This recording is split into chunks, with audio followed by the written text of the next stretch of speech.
పట్టుదలతో చేస్తే సమరం తప్పకుండా నీదే, విజయం కష్టపడితే రాదా ఫలితం పదరా సోదరా.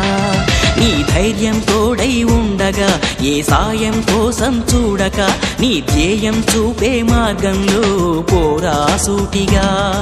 ఏ నాడు వెనకడుగేయక, ఏ అడుగు తడబడనీయక, నీ గమ్యం చేరేదాకా దూసుకుపోరా సోదరా. పట్టుదలతో చేస్తే సమరం తప్పకుండా నీదే, విజయం కష్టపడితే రాదా ఫలితం పదరా సోదరా.